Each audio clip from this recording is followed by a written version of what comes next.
ورحمۃ اللہ وبرکاتہ۔ الحمد للہ رب العالمین والعاقبۃ للمتقین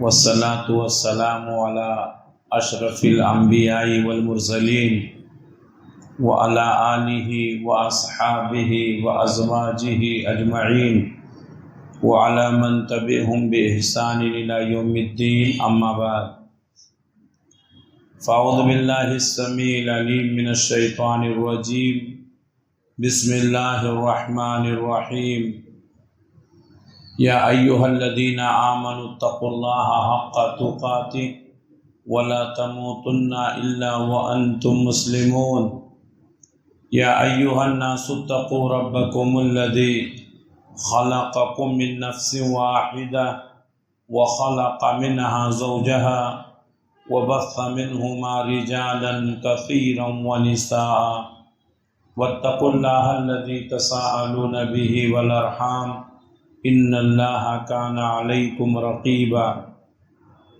يا أيها الذين آمنوا اتقوا الله وقولوا قولا سديدا يصلح لكم أعمالكم ويغفر لكم ذنوبكم ومن يطع الله ورسوله فقد فاز فوزا عظيما۔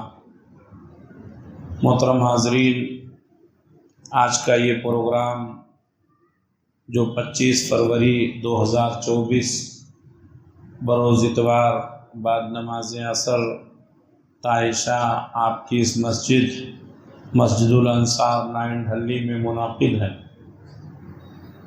یہ پروگرام 2 پروگراموں پر مشتمل ہے۔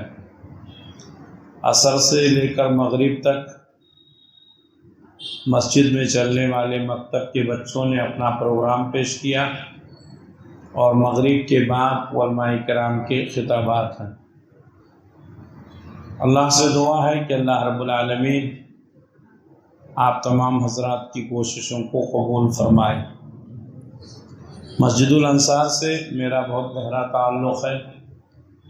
جو حضرات پرانے ہیں جانتے ہیں، کئی سالوں تک ہفتہ واری اجتماع ہوتا تھا، پھر ہفتہ واری اجتماع کے بعد ماہانہ اجتماع ہوتا تھا۔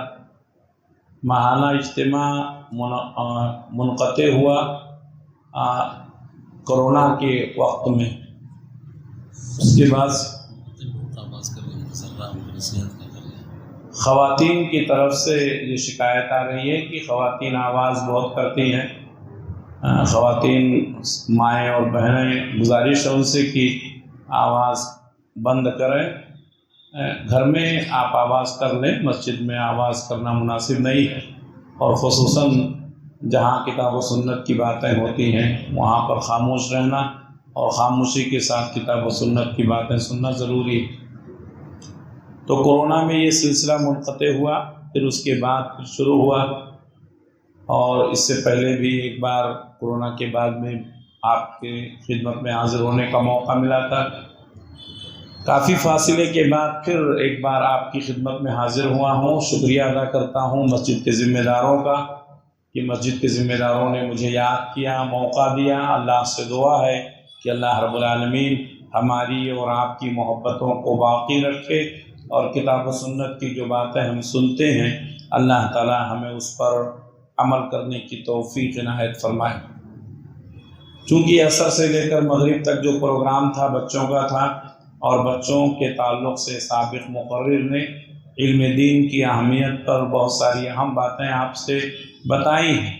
ہم آپ سے گزارش کرتے ہیں کہ آپ خود بھی دینی علم حاصل کریں اور اپنے بچوں کو بھی دینی علم حاصل کرنے کی ترغیب دلائیں۔ آپ کیسے حاصل کریں گے؟ مسجد میں روزانہ قرآن کا درس ہوتا ہے، آپ اس میں ضرور شرکت کریں۔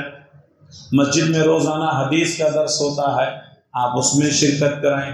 مسجد میں جو جمعہ کے خطبات ہوتے ہیں وقت سے پہلے پہنچنے کی کوشش کریں۔ یہ دین سیکھنے کا سب سے بہترین ذریعہ ہے۔ قرآن کا درس سننا، حدیث کا درس سننا اور جمعہ کا خطبہ مکمل طور پر سننا، صرف اتنا آپ اہتمام کر لیں تو دین کی بہت ساری باتیں سیکھ سکتے ہیں۔ تو آپ حضرات سے گزارش ہے کہ اس کا اہتمام کریں۔ اسی طریقے سے ہمارے لیے ضروری ہے کہ ہم اپنے عمل کے اندر اخلاص پیدا کریں۔ جس دور میں ہم گزر رہے ہیں یہ فتنوں کا دور ہے۔ آج لوگوں کے دلوں سے اخلاص ختم ہوتا جا رہا ہے۔ لوگ بہت بڑے بڑے کام کرتے ہیں لیکن اخلاص نہیں۔ عالیشان مسجد بناتے ہیں، کروڑوں کی مسجد، لیکن اخلاص نہیں ہے۔ بڑے بڑے مدرسے بناتے ہیں لیکن اخلاص نہیں ہے۔ اخلاص کے ساتھ جو کام کیا جائے وہ اللہ کے یہاں بڑی اہمیت کا حامل ہے۔ اگر انسان اخلاص کے ساتھ ایک کھجور بھی اللہ کے راستے میں صدقہ کرتا ہے تو وہ کھجور اللہ کی بارگاہ میں مقبول ہے۔ پیارے نبی صلی اللہ علیہ وسلم کی یہ حدیث بتا کر کے پھر میں اپنی بات آگے بڑھاتا ہوں۔ ہمارے نبی نے فرمایا کہ جو شخص اللہ کے راستے میں ایک کھجور صدقہ کرتا ہے، وہ کھجور پاک تھا، حلال کمائی کا تھا، اللہ کی رضا کے لیے صدقہ کیا گیا، اللہ کی خوشنودی کے لیے کیا گیا، تو اللہ تعالیٰ اس کو داہنے ہاتھ سے قبول کرتا ہے، اس کی پرورش کرتا ہے۔ کیسے؟ جیسے تم میں سے ایک شخص اپنے بچھڑے کی پرورش کرتا ہے۔ اللہ تعالیٰ تمہارے اس کھجور کو جو صدقے کی شکل میں دیا گیا ہے اس کی پرورش کرتا ہے، یہاں تک کہ قیامت کے دن وہ بندہ اللہ کے سامنے حاضر ہوگا تو اس کا وہ ایک کھجور جو اس نے صدقہ کیا تھا ایک بہت بڑے پہاڑ کی شکل میں ہوگا۔ اللہ تعالیٰ کہے گا یہ تمہاری نیکی ہے۔ انسان کہے گا کہ اے اللہ میں نے اتنی بڑی نیکی تو نہیں کی تھی۔ اللہ تعالیٰ کہے گا ایک کھجور جو تو نے اللہ کے راستے میں صدقہ کیا تھا، حلال کمائی کا تھا، اللہ کی رضا کے لیے کیا تھا، اسی کو آج میں نے بڑھا کر اتنا بڑا کر دیا۔ اخلاص کے ساتھ جو کام کیا جائے اس کام میں برکت ہوتی ہے۔ اللہ تبارک و تعالیٰ نے یہی حکم دیا، وَمَا أُمِرُوا إِلَّا لِيَعْبُدُوا اللَّهَ مُخْلِصِينَ لَهُ الدِّينَ، اور ان کو نہیں حکم دیا گیا ہے مگر اس بات کا کہ وہ اللہ کی عبادت کریں، مخلصین لہ الدین، اسی کے لیے دین کو خالص کرتے ہوئے۔ ہماری عبادتوں میں اخلاص ہونا چاہیے، ہماری صدقات و خیرات میں اخلاص ہونا چاہیے، جو دینی تعلیم حاصل کر رہے ہیں اس میں بھی اخلاص ہونا چاہیے۔ آپ کو بہت سارے مولوی ملیں گے جو دنیا پرست ہوں گے، جو بڑی بڑی تقریریں کریں گے، جو آپ کے یہاں تقریر کرنے کے لیے ایک معاہدہ کریں گے۔ ایسے بھی بہت سارے لوگ ملیں گے۔ تو ایسی چیزیں جو انسان بزنس بنا لے، جو اخلاص سے خالی ہو، اس میں کبھی برکت نہیں ہو سکتی ہے۔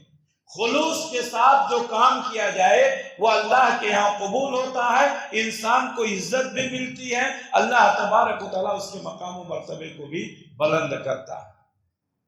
کوئی بھی عمل اگر اخلاص کے ساتھ اخلاص سے خالی ہے تو وہ اللہ کے ہاں قبول نہیں ہوگا۔ اللہ تعالیٰ نے قرآن مجید میں کئی مثالیں دی ہیں۔ ایک مثال بارہا آپ سنتے ہیں، آدم کے دو بیٹے تھے، قابیل اور حابیل، دونوں نے اپنی اپنی قربانیاں پیش کی۔ قابیل نے بھی قربانی کی، حابیل نے بھی قربانی کی۔ ہماری نگاہ میں قربانیاں دونوں نے کی، لیکن ایک کی قبول ہوئی دوسرے کی نہیں۔ حابیل کی قبول ہوئی، قابیل کی نہیں۔ کیوں؟ اس لیے کہ حابیل کے اندر اخلاص تھا، قابیل کے اندر اخلاص نہیں تھا۔ کبھی کبھی ہم دیکھتے ہیں کہ ایک ہی کام کئی آدمی کر رہے ہیں۔ ابھی ہم نے نماز پڑھی اور ابھی نماز پڑھیں گے، کیا سب کو برابر ثواب ملے گا؟ نہیں۔ کیوں؟ نیتیں الگ الگ ہیں، ارادے الگ الگ ہیں۔ یہاں لوگ بیٹھے ہیں، یہاں بیٹھنے کی نیتیں الگ الگ ہیں، ارادے الگ الگ ہیں۔ نیتوں کے مطابق انسان کو ثواب ملتا ہے۔ انما الاعمال بالنیات وانما لکل امرئ ما نوی۔ عمل کا دار و مدار انسان کی نیت پر ہے، انسان کو وہی ملتا ہے جو اس کی نیت ہے۔ حضرت یوسف علیہ السلام عزیز مصر کے گھر میں ہیں۔ عزیز مصر کی بیوی نے یوسف کو پھسلانا چاہا، ان سے بدکاری کروانا چاہا۔ یوسف علیہ السلام بھاگ رہے ہیں، پیچھے عزیز مصر کی بیوی بھاگ رہی ہے، آگے یوسف، پیچھے عزیز مصر کی بیوی، ہماری نگاہ میں عمل دونوں کا ایک ہے، دونوں بھاگ رہے ہیں، دونوں دروازے کی طرف بھاگ رہے ہیں، عمل دونوں کا ایک ہے، نیت دونوں کی الگ ہے۔ ایک برائی سے بچنے کے لیے بھاگ رہا ہے، ایک برائی کرنے کے لیے۔ فرق ہے کہ نہیں؟ یوسف علیہ السلام دروازے کی طرف بھاگ رہے ہیں برائی سے بچنے کے لیے، زلیخا یوسف کے پیچھے بھاگ رہی ہے برائی کرنے کے لیے۔ ہم کو جو دکھائی دیتا ہے وہ اصل نہیں ہے، اصل وہ ہے جو انسان کے دل میں ہے۔ اسی لیے پیارے نبی نے فرمایا ان اللہ لا ينظر الى صورکم ولا اجسامکم ولكن ينظر الى قلوبکم واعمالکم۔ اللہ تمہاری صورتوں کو نہیں دیکھتا ہے، اللہ تمہاری جسموں کو نہیں دیکھتا ہے، اللہ کس کو دیکھتا ہے؟ تمہارے عمل کو دیکھتا ہے، تمہاری نیت کو دیکھتا ہے، تمہارے دلوں کو دیکھتا ہے۔ اس لیے دلوں میں اخلاص پیدا کر، وہ تمام کام جو اخلاص سے خالی ہوں اللہ قبول نہیں کرتا۔ اللہ تبارک و تعالیٰ نے قرآن مجید میں ایسی بہت ساری مثالیں بیان کی۔ انسان قربانیاں دیتا ہے، قربانی میں اگر نیت صحیح نہیں ہے تو انسان کی قربانی، وہ قربانی دے گا، گوشت کھائے گا، ثواب نہیں ملے گا۔ لن ینال اللہ لحومها ولا دماؤها ولكن يناله التقوى منکم۔ جو قربانی تم کرتے ہو اس کا گوشت اللہ کے پاس نہیں جاتا، اس کا خون اللہ کے پاس نہیں جاتا، اللہ کے پاس کیا جاتا ہے؟ تمہارے دلوں کا تقوی جاتا ہے۔ دلوں کو پاک کرو، دلوں کو صاف کرو۔ ہم نماز پڑھتے ہیں، پیر سے پیر ملاتے ہیں، دل نہیں ملتا ہے، کندھے سے کندھا ملاتے ہیں، دل نہیں ملتا ہے۔ دلوں کو ملاؤ، دلوں کو صاف کرو، نیتوں میں اخلاص پیدا کرو۔ کتنا بھی بڑا کام کر لو گے اگر اخلاص نہیں ہے ثواب نہیں ملے گا۔ ایک دفعہ اللہ کے نبی صلی اللہ علیہ وسلم اپنے حجرے سے باہر نکلے، دیکھا کہ صحابہ کرام آپس میں گفتگو کر رہے ہیں۔ آپ نے صحابہ سے پوچھا کس چیز کے مسئلے میں تم گفتگو کر رہے ہو؟ صحابہ نے کہا اے اللہ کے رسول، ہم دجال کے فتنے کے بارے میں گفتگو کر رہے ہیں۔ دجال کا فتنہ دنیا کا سب سے بڑا فتنہ ہے۔ جب سے یہ دنیا بنی ہے اور جب تک رہے گی ہزاروں فتنے آئے اور چلے گئے، قیامت تک سب سے بڑا فتنہ کون سا فتنہ ہے؟ دجال کا فتنہ۔ ہمارے نبی نے فرمایا جتنے نبی آئے تمام نبیوں نے اپنی امت کو دجال کے فتنے سے آگاہ کیا۔ آپ صلی اللہ علیہ وسلم نے بھی اپنی امت کو دجال کے فتنے سے آگاہ کیا، اور آپ نے فرمایا وَأَعُوذُ بِكَ مِن فِتْنَةِ الْمَسِيحِ الدَّجَّالِ، اے اللہ میں تیری پناہ چاہتا ہوں دجال کے فتنے سے بچنے کے لیے۔ دجال کا فتنہ سب سے بڑا فتنہ ہے۔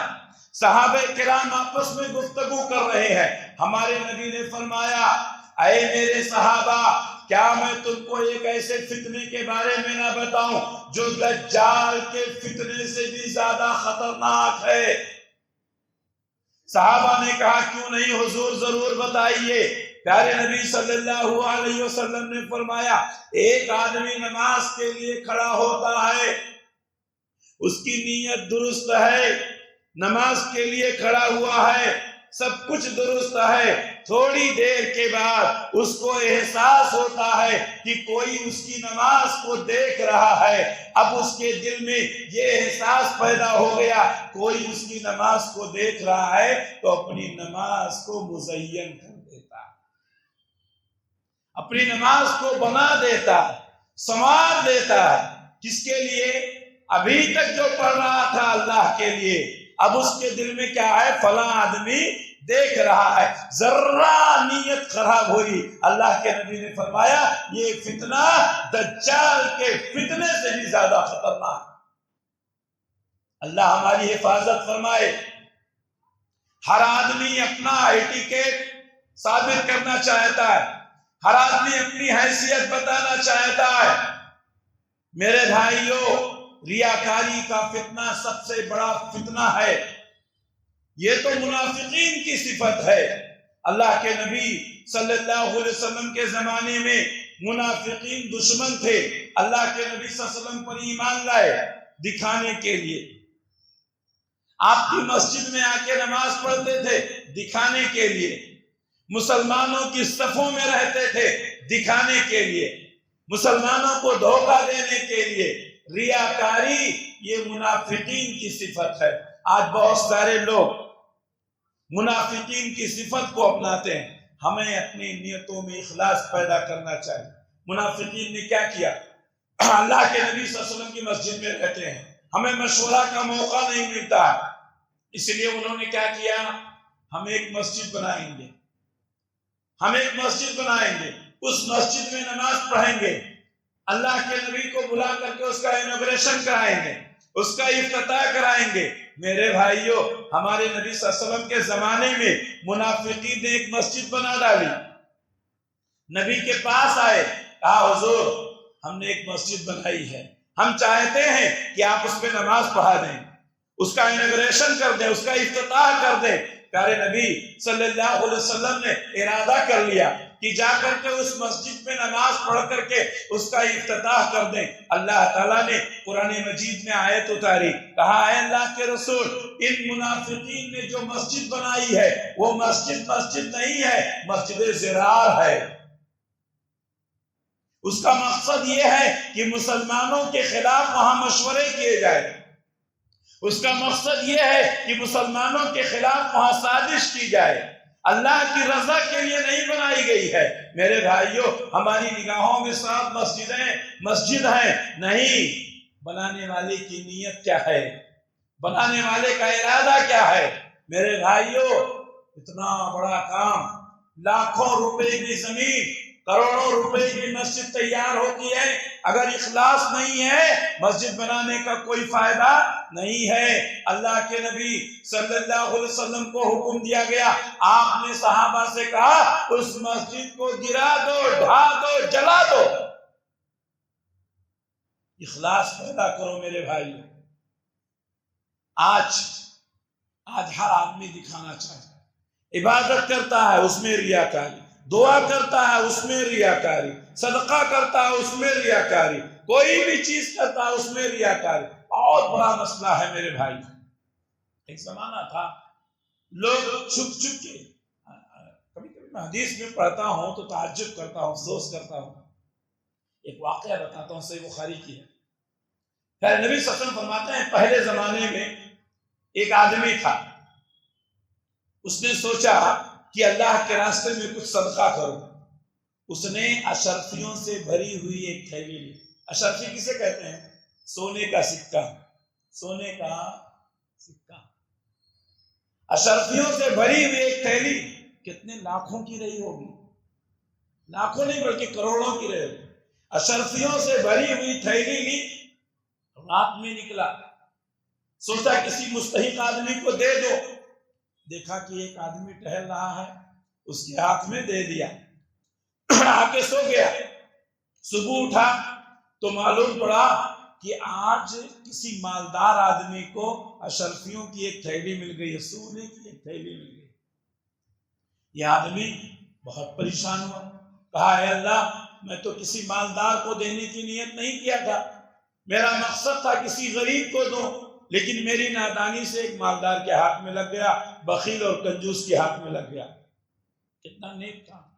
دوسری رات میں پھر ایک تھیلی لیا، دوسری تھیلی اشرفیوں سے بھری ہوئی، باہر نکلا، رات کا اندھیرا ہے، دیکھا کہ ایک آدمی ٹہل رہا ہے، اسے اشرفیوں کی تھیلی دے دی، رات میں آ کے سو گیا۔ صبح کو معلوم ہوا کہ ایک چور کو اشرفیوں کی تھیلی مل گئی ہے، بہت پریشان ہوا۔ یہ بخاری کی حدیث ہے میرے بھائیوں۔ یہ آدمی بہت رویا، بہت پریشان ہوا، اے اللہ، میں نے تو چور کو دینے کی نیت نہیں کی تھی، میری نادانی سے اشرفیوں کی ایک تھیلی چور کے ہاتھ میں چلی گئی۔ کتنا نیک تھا۔ تیسرے دن پھر ایک تھیلی لیا، اشرفیوں سے بھری ہوئی، سونے سے بھری ہوئی، گیا، دیکھا کہ رات میں ایک عورت ٹہل رہی ہے، ایک عورت ٹہل رہی ہے، سوچا کہ عورت رات میں ٹہل رہی ہے تو ضرور مجبور ہوگی، یہ اشرفیوں کی تھیلی اس عورت کو دے دیا، آ کے سو گیا۔ رات میں معلوم ہوا صبح اٹھا تو کسی بدکار عورت کو اشرفیوں کی ایک تھیلی مل گئی، پھر پریشان ہوا، 3 تھیلیاں اشرفیوں سے بھری ہوئی غیر مستحق لوگوں کے پاس پہنچ گئی۔ پہلا مسئلہ جو ہے وہ یہ کہ رات میں کیوں دیتا تھا، یہی میں ثابت کرنا چاہتا ہوں۔ رات میں کیوں دیتا تھا بھائی؟ دن میں بھی دے سکتا ہے نا۔ ہمارے اسلاف کا طریقہ تھا رات کے اندھیرے میں صدقہ کرتے تھے تاکہ کوئی دیکھ نہ لے، کسی کو معلوم نہ ہو جائے، چھپ کر نیکی کرتے تھے۔ 3 رات مسلسل اشرفیوں کی تھیلیاں تقسیم کرنے والا پریشان ہوا۔ اللہ تعالیٰ نے اس زمانے کے نبی کے پاس وحی بھیجی، میرے فلاں بندے کے پاس جاؤ اور کہو تو نے اخلاص کے ساتھ اللہ کے راستے میں صدقہ کیا تھا، تیرا صدقہ اللہ کے ہاں قبول ہو گیا۔ میرے بھائیوں، صدقے کو چھپا کر دینا بہتر، انفاق چھپا کر دینا بہتر۔ ایک بات اور بتاؤں میں آپ کو، کہیں پر چھپانا بہتر رہتا ہے، کہیں پر دکھانا بہتر رہتا ہے۔ جب آپ کسی فرد کی مدد کر رہے ہیں، جب کسی فرد کی، فلاں آدمی کی آپ مدد کر رہے ہیں، تو وہاں چھپا کر دینا۔ کیوں؟ اس لیے کہ اس کی شخصیت مجروح نہ ہونے پائے۔ آج ہمارے لوگوں کی عادت کیا ہے؟ 50 روپیہ دیتا ہے، 100 روپیہ دیتا ہے، سب کو بتاتا ہے۔ قیامت کے دن میدان محشر میں عرش کے سائے میں جو 7 قسم کے لوگ ہوں گے، جس میں ایک شخص وہ ہوگا جس نے اپنے دائنے ہاتھ سے خرچہ کیا، بائیں ہاتھ کو معلوم نہیں پڑا۔ تو جب آپ کسی فرد کو دے رہے ہیں تو چھپا کے دینا بہتر ہے، ضروری ہے۔ لیکن جب فرد کو نہیں دے رہے ہیں، کسی مسجد کو دے رہے ہیں، مدرسے کو دے رہے ہیں، ادارے کو دے رہے ہیں، تو وہاں دکھانا بھی بہتر ہے۔ مثال کے طور پر سیکریٹری صاحب نے اعلان کیا مسجد کا تعمیری کام چل رہا ہے، آپ حضرات تعاون کریں۔ اب سب لوگ بیٹھے ہوئے ہیں، کون اٹھے گا؟ ایک صاحب اٹھتے ہیں اللہ والے، 1 لاکھ میری طرف سے۔ میرے بھائیوں کیا کہتے ہیں؟ 1 لاکھ میری طرف سے۔ دوسرا آدمی جوش آتا ہے، کہتا ہے میری طرف سے 2 لاکھ روپے۔ تو وہاں دکھانا بہتر ہے۔ کیوں؟ آپ کے دکھانے سے دوسرے کو جذبہ پیدا ہوگا۔ لیکن جب آپ کسی فرد کی مدد کر رہے ہیں، کسی انسان کی مدد کر رہے ہیں، تو اس کے لیے چھپانا بہتر ہے۔ دائنے ہاتھ سے دے، بائیں ہاتھ کو معلوم نہیں پڑنا چاہیے۔ رمضان آ رہا ہے، مسلمان الحمدللہ رمضان میں بہت زیادہ صدقہ خیرات بانٹتے ہیں۔ اللہ تعالیٰ آپ کی صدقات و خیرات کو قبول فرمائے۔ بہت سے لوگ کیا کرتے ہیں، کسی کے گھر گئے، اس کو دے رہے ہیں راشن تو فوٹو لے رہے ہیں، کسی کو کچھ چیک وغیرہ دے رہے ہیں تو فوٹو لے رہے ہیں اور اس کو محفوظ رکھتے ہیں۔ بعض لوگ تو پیپر میں بھی ڈالتے ہیں، آپ نے مدد کی 100 روپے، 200 روپے، 500 روپے، 1000 روپے، لیکن اس کی تصویر چھاپ کر کے آپ نے لاکھوں روپے، لاکھوں انسانوں کے درمیان اس کو ذلیل کر دیا ہے کہ نہیں؟ کیوں؟ یہ غریبوں کا مذاق نہیں ہے؟ اس سے بہتر ہے کہ آپ نہ دیتے، اس سے بہتر ہے کہ آپ اس کو نہ دیتے۔ اللہ انتظام کرنے والا، لیکن اس کو ذلیل کرنا، اس کا فوٹو ڈالنا، یہ صحیح نہیں ہے۔ اسی طریقے سے بہت سارے لوگ عبادتوں میں ریاکاری، کچھ بھی عبادت کرتے ہیں دکھانے کے لیے، بڑے سے بڑا کام کرتے ہیں دکھانے کے لیے۔ ایسا نہیں ہونا چاہیے۔ بس آپ نیک بنیں، آپ نیکی کریں۔ نیکی کرنا اللہ کو پسند ہے، لیکن نیکی کو چھپا کر کرنا چاہیے۔ کبھی کبھی آپ تنہائی میں بیٹھ کر سوچیں کہ میری کوئی ایسی نیکی ہے کہ اگر اللہ تبارک و تعالیٰ مجھ سے پوچھے گا کہ تو نے میری رضا کے لیے کوئی کام ایسا کیا ہے جو تیرے علاوہ کسی کو معلوم نہیں ہے، تو ہمارے پاس کچھ ہے کیا؟ ہمارے اسلاف نیکیاں چھپ کر کیا کرتے تھے۔ حضرت ابوبکر صدیق رضی اللہ تعالیٰ عنہ اتنی نیکیاں کرتے تھے، آپ کی زندگی میں کسی کو معلوم نہیں پڑا۔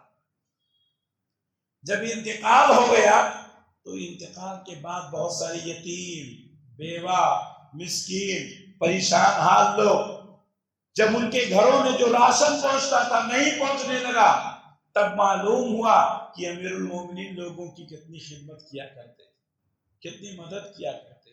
میرے بھائیوں، ہمیں چاہیے کہ اپنے دلوں میں اخلاص پیدا کریں، عمل میں اخلاص پیدا کریں۔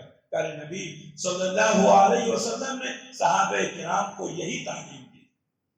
آج الحمدللہ مسلمانوں میں بہت ساری چیزیں، بہت سارے اعمال، بہت ساری نیکیاں کرتے ہیں، لیکن ہم اپنی نیکیوں کی حفاظت نہیں کر پاتے ہیں۔ اللہ کے نبی صلی اللہ علیہ وسلم کی ایک حدیث ہے، قیامت کے دن اللہ تعالیٰ ایک انسان کو بلائے گا اور کہے گا تم نے فلاں کام کیا تھا؟ کہا ہاں کیا تھا۔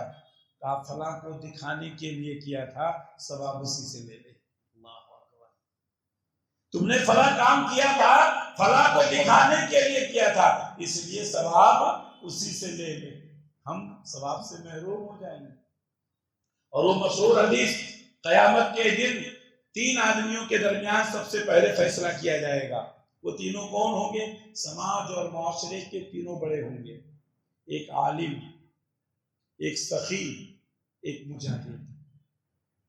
مجاہد اللہ کے راستے میں جہاد کرنے والا، اللہ کے راستے میں شہادت پانے والا۔ اللہ تعالیٰ بلائے گا، کہے گا میں نے تجھے قوت دی تھی، طاقت دی تھی، تو نے کیا کیا؟ کہا اللہ تیرے راستے میں نے جہاد کیا، یہاں تک کہ میں شہید ہو گیا۔ اللہ تعالیٰ کہے گا ہاں شہید تو ہو گیا، لیکن تیرے دل میں ریاکاری تھی، تو لوگوں کو دکھانے کے لیے لڑ رہا تھا، چنانچہ اس کو چہرے کے بل گھسیٹتے ہوئے جہنم میں ڈال دیا جائے۔ جان بھی گئی، جنت بھی گئی۔ دوسرا شخص جس کو ہم سخی کہتے ہیں، فیاض کہتے ہیں، مالدار آدمی، خیرات بانٹتا ہے، اللہ تعالیٰ کہے گا میں نے تجھے 2 منٹ میں انشاءاللہ ختم ہو جائے، میں نے تجھے پیسہ دیا تھا، تو نے کیا کیا؟ کہے گا اللہ مسجد بنوائی، مدرسہ بنوایا، یتیموں کی دیا، بیواؤں کو دیا۔ اللہ تعالیٰ کہے گا دیا تو، لیکن اخلاص نہیں تھا، چنانچہ چہرے کے بل گھسیٹتے ہوئے اس کو بھی جہنم میں ڈال دیا جائے۔ پیسہ بھی گیا، جنت بھی گئی۔ تیسرا شخص کون ہوگا؟ عالم، قاری۔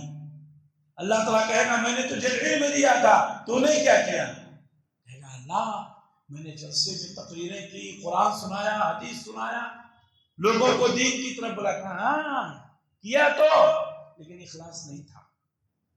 تو چاہتا تھا کہ لوگ تجھے قاری کہیں، تو چاہتا تھا کہ لوگ تجھے عالم کہیں، تو چاہتا تھا کہ لوگ تجھے خطیب کہیں، تو لوگوں کو دکھانے کے لیے کر رہا تھا، چنانچہ اس کو بھی چہرے کے بل گھسیٹتے ہوئے جہنم میں ڈال دیا جائے۔ ہماری نگاہ میں یہ تینوں کا مقام کتنا اونچا ہے، شہید، سخی، حافظ، قاری، عالم، لیکن اخلاص نہ ہونے کی وجہ سے کہاں جا رہے ہیں؟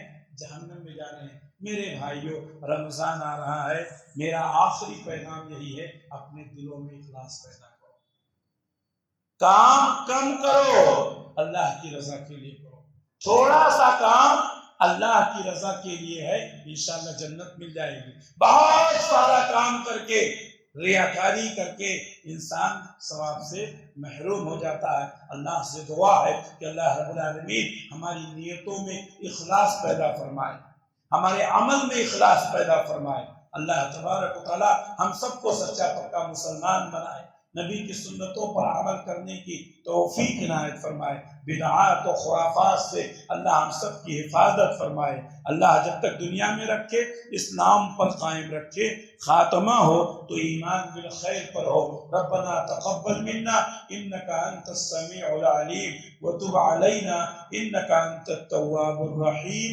برحمتك يا ارحم الراحمين آمين۔ والسلام علیکم ورحمۃ اللہ وبرکاتہ۔